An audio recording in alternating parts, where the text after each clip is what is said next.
I'm very bullish on this platform. I think that there's a lot of opportunity to be had here. And one of my main things that I love about it is once you spend the time to actually go through and create the listings, you might be slow in the beginning. It might take you a little bit of time, maybe like 5 minutes to create a listing and actually put it up on Etsy, which isn't that long. And as you do more and more, you'll get a lot better at it and they'll go a lot smoother and a lot faster. But once you create the listings, it's completely hands-off, okay? Your listings are gonna sit there, they're gonna get you sales, and obviously you have to answer messages if you get them here and there, which seem to be a little bit more rare on Etsy as compared to like a platform like Facebook Marketplace, for example, but then it's completely hands-off. The company that we're gonna use is gonna take care of everything, from the stock monitoring, processing your actual order and shipping it to the customer. They're gonna grab the actual order, the address from within your Etsy account, ship it to the customer, and then also after that, they're gonna input the tracking number themselves, okay? So you're gonna connect all this stuff from the software to Etsy, and they're gonna take care of everything for you. That's why I love it. Now, with Canva specifically,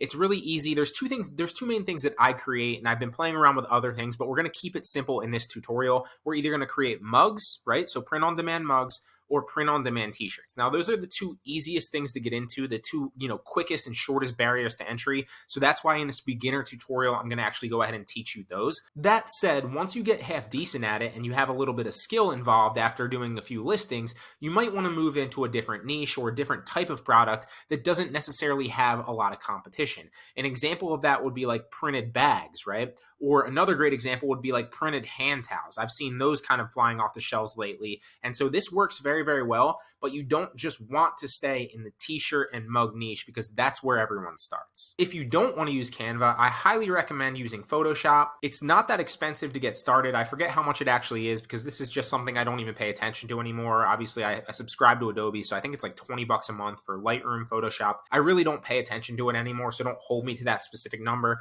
but it's not expensive. It's highly worth it. So what you can do with Photoshop is it's going to allow you to create better designs overall. It's going to give you a lot more freedom to actually create the designs, a lot more, freedom to move things around, create your own PNG images so you can like take something out and put it on whatever color background you want. Whereas something like Canva, however, you're really only limited to specific color backgrounds in my experience. So I'm going to walk you through tutorials with both of those, but the very first thing that you need to do is you need to actually connect your Etsy account to Printful. Now, I'm not going to lengthen this tutorial because there's so many other YouTube videos out there that will show you literally just once you sign up for an Etsy account, once you sign up for a Printful account, how do you connect the two? It's super easy. And Printful actually has their own videos when you're connecting in and you're signing up to connect to Etsy for you. It's going to show you how to do it. It's actually very, very simple. Now, assuming that you've already completed that step and you have an Etsy account, you have a Printful account, and they are both connected to each other, now you can get started. So the first thing that we're going to need to do is you can't just create a design based on anything, right? What you want to do, just like you want to do when you're dropshipping on any platform, is you want to go out there and you want to figure out different types of products that are already selling well. So there's a number of different ways to actually go ahead and find hot selling products on Etsy, but just like any website where you're dropshipping, the products are what's gonna move the needle the most. And so the products that you're listing, you wanna make sure have high demand or at least a high chance of selling and proven to be sold on the platform in the past. So we're gonna go to Etsy and we're gonna use an incognito browser to kind of browse around so it doesn't suggest me certain things based on what it thinks I like. We want to see what it looks like to a normal person with no data stored in Etsy. So the first thing that you can do is you can start typing things into the search bar, and the first keyword potentially that you type in will start yielding you ideas. And basically what you want to do is you want to find one of two things. You either want to find a hot selling product that looks like it has sales in the past, and you can do that by browsing around and finding one yourself, or you want to find a seller that has a lot of sales history that's a good seller and start kind of, mimicking their successful products. It's just like you would sniping on any other platform. This is the most successful way to do it. So since St. Patty's Day was yesterday, what's the next type of holiday or season that we can go after? Let's say spring, for example. So let's type in spring,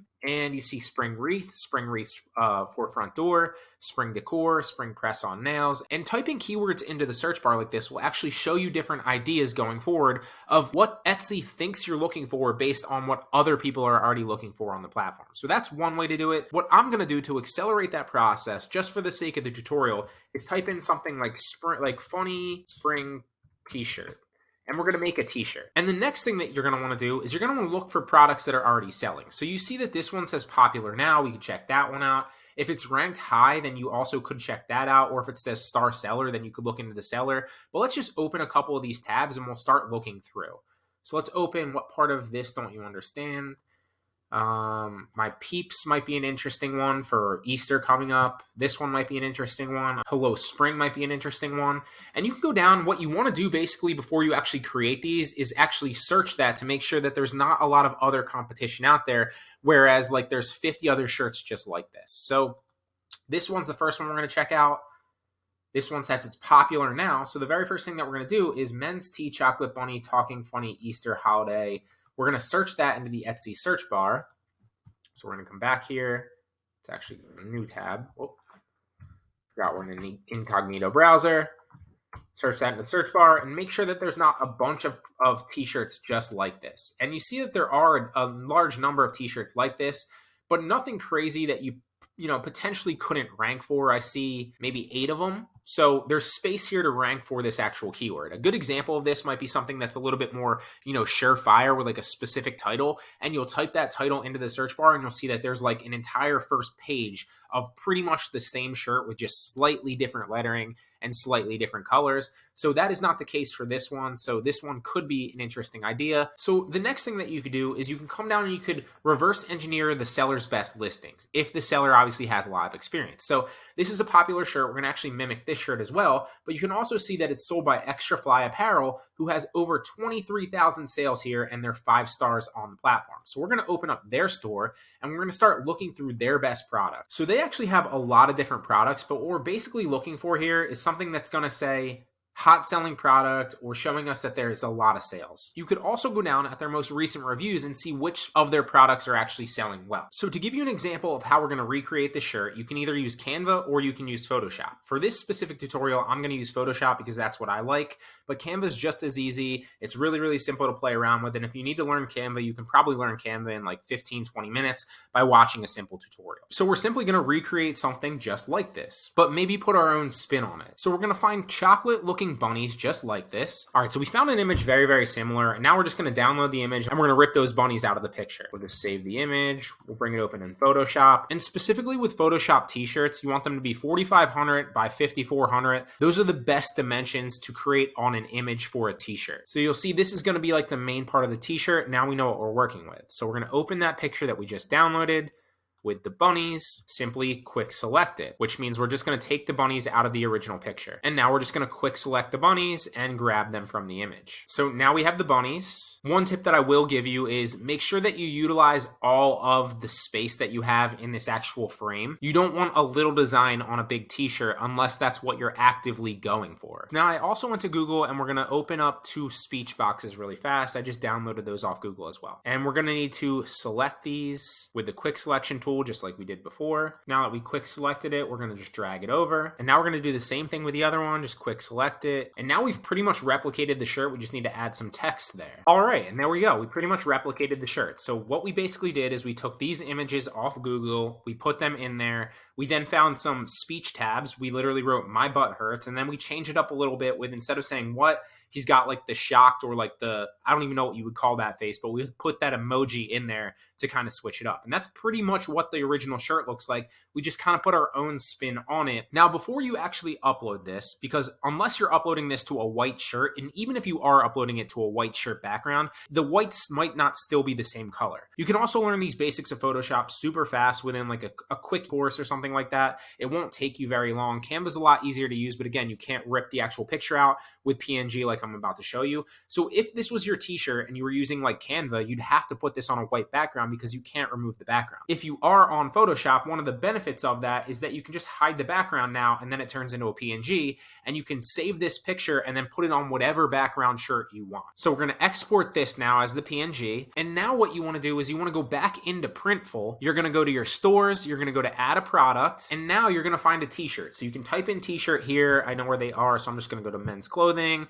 Or this might even be better for women's clothing, t-shirts. A lot of them are unisex anyway. And you can see on the side here on Printful all the different things that you're able to drop ship. And then right here, we're going to actually put our design in. So it's DTG printing. We're going to drop the design in there. And bam, there it's on the shirt. We can actually see what it looks like on the actual shirt. And so now what you want to do is you want to select all the potential colors and sizes that you can, which is why it was important for us to actually make that a PNG image in the first place. Because if we didn't, we could only really put it on a white background because then it would be a white square wear on a different color shirt and it would look terrible. So we're going to select all the colors that we can. And obviously it limits you to a certain variance. So we're going to take out 4XL, 5XL, we'll take out XS, we'll take out 3XL, and then we're going to remove some of these other colors right here, not white though. And there we go. So now we offer it in all these sizes and all these specific colors. I took a lot of the darker colors out because I don't know that this would look too good on a dark shirt. A lot of people for Easter anyway are probably going to get these lighter colors or something along those lines. But now look at all the variations that we offer and all the variations that we can drop ship of this specific shirt to other people, and we don't have to hold any of that inventory. You can see it's going to show you all the different mock-ups. So what you can do is you can use an active live mock-up. They have part of the Printful software shows you what it looks like on an actual person, and that obviously can help you a lot of ways when you're trying to sell the t-shirt, because people are going to visualize themselves wearing the t-shirt, and now you don't have to because this is literally going to be your listing. What I've seen to work best for me, honestly, is not the live mock-ups, although you can use them, test them both out. I've seen that like normally just like the laying down kind of ones work the best, but again, test them both. I have sold plenty of shirts and mugs where it's like the lifestyle image. So I'm going to use the spring summer vibes mock-up, and here we go. So you can't see what the shirt looks like here, but it will when it actually uploads onto Etsy. So now what we need is we need the product title and the description, okay? So the first thing that I like to do is I like to go through and check to see what the bottom one looks like, because the bottom one on Printful often will say something along the lines of manufactured in whatever the country is. I always delete that. The next thing I do is I'm going to go back, and what I'm going to do for the sake of saving time is just copy their specific listing, because I'm actually going to list this. And then I'm going to paste it in here to get all the potential keywords that they potentially rank for on the platform. Now, what you want to do once you do this is you want to switch this up a little bit, right? So you don't want to say their exact title. You want to switch it up. You just want to use the majority of their main keywords. So I'm going to paste this in here. I'm also going to see if their description says anything. So they don't really have any good keywords in their description. So that's a way that we can improve ours. Women's, since we made a women's shirt, women's chocolate bunnies, talking funny Easter holiday short sleeve, t-shirt, bunny, rabbit, funny egg hunt, spring, t-shirt, short sleeve. The next thing you're going to want to do is the tags. So just like you would on any other website, you want to come up with some good tags that are going to actually help you get visibility on the platform. And now's the fun part. Now you get to see what you can actually make. So for whatever reason, I need to reboot my actual Printful because it's not working, but usually it estimates your profit margin here on the sides. So it'll tell you if you list this for $15, here's what you'll make on the actual t-shirt. You also want to take into account what everyone else is selling this for. So they're selling it for $10.99. That does not mean you need to sell it that low. What I would do is I would take this in to Etsy again, see what everybody else is selling it for, and then pick somewhere in the middle. When you're starting out and you don't have a lot of reviews, you want to sell on the lower end to get some reviews and some social proof. This is true on any platform that you dropship on. As you build those reviews, you build more store notoriety, you get more sales, you can start raising your prices because then obviously people will buy from you with the know, like, and trust factors. And there you go. Now it's publishing it to your store. Now the next thing that you're going to want to do when you actually go into Etsy is you have to go back into your Etsy store and then publish the actual listing. It will be in draft mode.